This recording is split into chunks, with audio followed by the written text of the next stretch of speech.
Hi everyone, welcome to my channel. I'm Sarah and in today's video I'm going to be doing my take on the Sharpie Art Challenge. The idea for this Sharpie Art Challenge video came from Arcelia Herta, so thank you for that suggestion. I hope you enjoy the video, and if you like this video please don't forget to give it a thumbs up, comment and subscribe to my channel, and hit the bell icon too if you want to be alerted of new videos as soon as I upload them. So you can see that I've picked out just a few of my fine point coloured Sharpies as well as a Sharpie pen, and I'll explain the reasons behind my colour choices in just a bit. Because as you may know, Sharpies come in a wide range of bold rainbow colours, but they don't have many light and dark shades of the same colour like perhaps other brands of markers do. So I just tested out these markers again on a scrap piece of paper to see what I might draw or colour with them for this challenge. So for my Sharpie Art Challenge, I wanted to do something a bit different since there are lots of people on YouTube who have done this challenge as well, and in my last video, which I'll link in the card above, I explored the properties of these Sharpie markers, in particular though the blendability of them, and that had mixed results, so I started to think about what Sharpies are best at. So they are super bright, permanent markers that are great at blocking out larger areas of colour, but they're not really designed to blend and have a pretty fixed line width when laid down due to their hard inflexible nib, which is why I also used the thinner Sharpie pen. They also have a tendency to bleed through thinner drawing paper, so that's why I used a slightly thicker paper for my final piece, and I will link all those items that I used in the description box below. So I had a look on Pinterest for a bit of inspiration and came up with the idea of putting a bit of a pop art spin on my Sharpie Art Challenge, since pop art is an art style that uses largely bright blocks of colour, which I thought would be ideally suited towards my Sharpie markers. But then I wondered what would I draw, and I decided to draw not an object like a lot of the pop art that's out there, but a portrait, and specifically a Harry Potter pop art inspired portrait coloured in with Sharpie markers. So with all that said, let's get started on the drawing.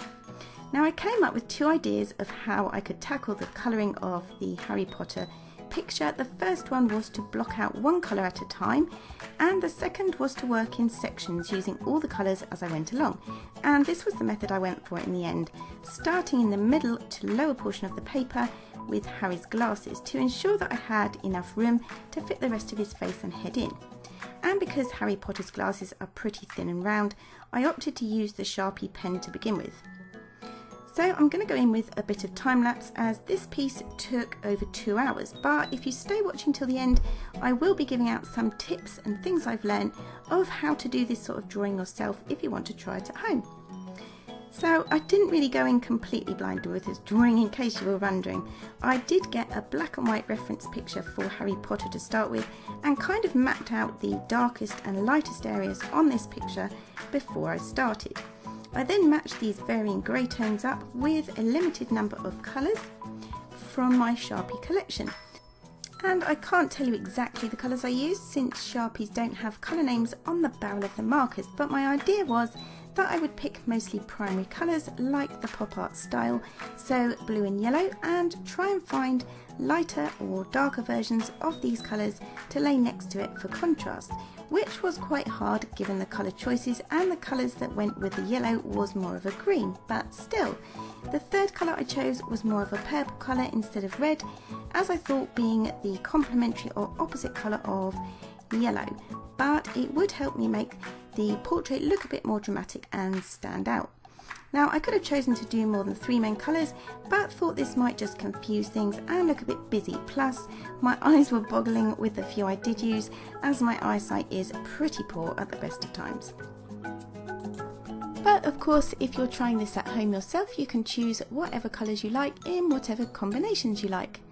So I'm now going to mention the few tips that I said that I learnt from doing this picture. So the first one is to start off with a really good reference picture, and the biggest tip I can give is to plan ahead. So I started off with a good reference picture and I transferred it to black and white on my phone. So that just gave me a rough idea of what the darkest areas of the portrait were going to be, as well as the lightest areas too. And this then helped me to plan my colours. So I chose blue, the dark blue, for the darkest areas and yellow for the lightest areas. It's also important, I think, to think about the size of the pen nib that you're using. Sharpies can come in a variety of different nib sizes. The fine point I've got here, although they say fine point, aren't particularly narrow or fine, but it's a good idea to check that what you want to do does fit in with the nib point that you're going to use. So if you're using a fine point, you might want to do more detailed areas, but if you're doing a larger drawing, you might get away with using broader nibs. So the other thing that I would suggest is to make a colour map or grid. And that's just to help you kind of map out where your different colours are going to go before you actually put pen to paper. So I think drawings like this are all about the planning before you even start. So you're almost creating like a paint by numbers kind of thing. So you get your black and white drawing, you pick out the darkest shades for the darkest colours, the lightest shades for the lightest colours, and your midtones as your other colour in between. And then it's just a case of mapping out your drawing.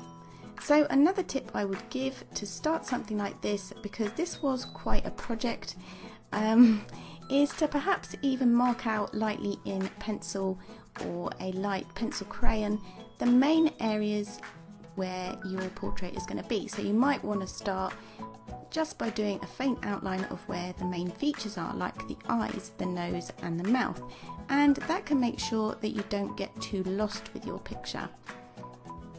I did try and do a light pencil sketch underneath with a coloured pencil, but it was so faint that even I couldn't see it. I just kind of got my eyes boggled with all these different colours, but it's a good idea if you're not sure or confident of where everything's going to go, just to mark out those main areas first. So my next tip is to think of it as drawing shapes rather than drawing individual features. So if you map your drawing out correctly to start with and do as much planning as you can, then it's just a case of copying those shapes over. So rather than drawing the nose as a nose shape and the eyes as eye shapes, simplify your drawing by thinking of it as drawing shapes. So you can see with Harry Potter's nose, the yellow area or the lightest area is just almost a sort of a straight rectangle shape down the centre of his nose. And that really helped just to see things in more simple terms rather than think of it as now I'm drawing the nose or now I'm drawing the eyes. Simplify it down and break it up into different areas or different shapes. And if you find the shapes that I've drawn too tricky, then why not simplify it even further and just limit yourself to drawing like rectangles, triangles, squares and that kind of thing before you attempt doing something a bit more tricky. And then you'll get a feel for this style of drawing and build up to maybe doing more complicated shapes later on. So my next tip is to work in good light as well, because this sort of detailed drawing with all those bright colours can be quite bad for your eyes, and Sharpies actually do smell quite bad as well, so it's a really good idea to have a little bit of ventilation around you, good lighting and that kind of thing as well. And also taking regular breaks and stepping back from your work regularly to see how it's coming along and looking at it with fresh eyes after you've had a little break is a really good idea as well, because when you're working really close up to something like this with all these different colours and different shapes, it's sometimes hard to see the bigger picture. So I found it really helpful to take a step back to look at your drawing, see how it's progressing, and then you can also see areas that you might need to fix or change. So my last tip is to be patient, because as I said earlier, this painting or drawing rather did take me just over 2 hours, so that's quite a long time to be concentrating and quite a long time for any one piece of work. So take regular breaks and be patient with yourself and don't expect too much of yourself. So simplify it to start with and build up gradually to more complicated pictures. But I did really enjoy this challenge and I found it really fun to try and come up with an idea of how I could be a bit more creative with the Sharpie Art Challenge rather than just drawing something straight up or colouring something in. So have a go at it at home. I hope the tips that I've offered you are of help. If you've got any other tips, then please drop them in the comments box below for anyone else who wants to try it out. Or maybe you've tried it out yourself, the Sharpie Art Challenge, and you drew something entirely different in a totally different style. But I'd love to hear what you've done, so let me know in the comments box below. And if you've got any other ideas for future videos, then also let me know those as well, because I really enjoyed coming up with my spin on this challenge.